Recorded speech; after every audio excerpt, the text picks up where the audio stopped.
noches. A continuación voy a explicar el taller final de neumática. Mi nombre es Adrián Cardona. Listo. A continuación tenemos los componentes que utilizamos. Tenemos un manómetro, ¿cierto? Para medir la presión. También tenemos un IP, ¿cierto? Un transductor. Tenemos un tanque en el cual vamos a controlar la presión internamente de él. Una válvula 5.2, ¿cierto? Electroválvula. También tenemos, ¿cierto?, un selector para simular un escape en el sistema y que el control sea más fino. Tenemos unas reguladoras de caudal y finalmente el controlador, ¿cierto? Como podemos ver en este primer ejemplo, tenemos el set point en 3 voltios.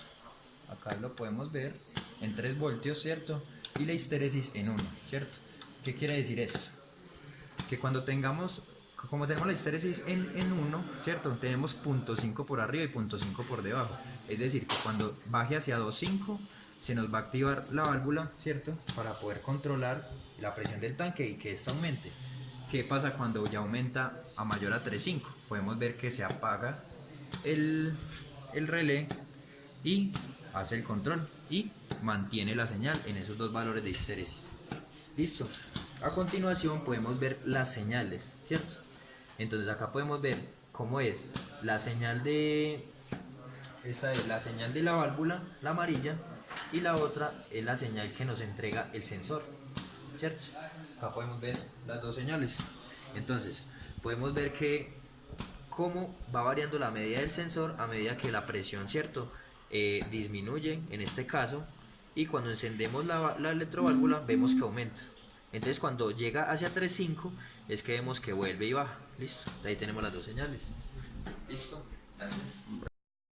Bueno, a continuación podemos ver que cerramos la válvula 2 vueltas. Podemos ver que el aire que escapa a través del selector es mucho más lento, por lo tanto el control que se aplica es más lento. Por lo que vemos, el periodo, ¿cierto?, es mucho mayor, ya que el control no se ejecuta tan rápido. Podemos ver entonces cómo podemos cambiar el diferente valor de histéresis. Estamos en el canal B2, histéresis de B2. Entonces vemos cómo el sistema cambia a medida que cambiamos la histéresis.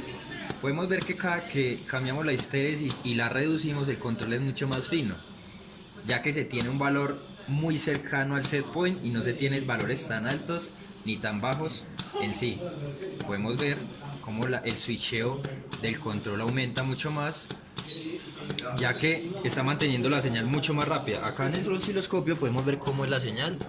Vemos que también aumentó mucho el control y ese es el trabajo.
Bueno, muy buenas noches. A continuación vamos a presentar el funcionamiento del secuenciador de 3 etapas. ¿Qué materiales utilizamos? Entonces utilizamos dos pulsadores normalmente cerrados, los cuales uno va a ser para la entrada de aire y otro para la salida de aire del sistema, que son las dos perturbaciones del tanque. Acá tenemos un manómetro y un transductor, que es el sensor que mide la presión en el sistema. Tenemos dos solenoides, ¿cierto? Dos electroválvulas, la cual una va a controlar la entrada de aire también, y esta la salida, pero de manera automática con el control que tenemos acá. Entonces lo que tenemos acá son dos set points, uno para la entrada de aire en 2 voltios y para la salida en 4, ¿cierto? Acá podemos ver cómo es el comportamiento de la señal, ¿cierto?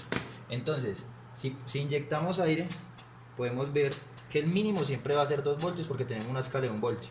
Si seguimos inyectando aire hasta llegar a 4, vemos que el control no nos deja superar este límite, ya que ese es el límite superior que tenemos en el control. Y si bajamos, vemos que nunca vamos a poder bajar de 2. Acá también podemos ver el comportamiento en el manómetro. Y vemos cómo la presión se mantiene en esos niveles de bares. 4 bares. Ya está. Listo. Y acá podemos ver la lectura análoga del sensor. Entonces lo mismo. De igual forma, subimos hasta 4. Y podemos mantener ahí en un valor. Él siempre va a estar oscilando entre esos dos valores.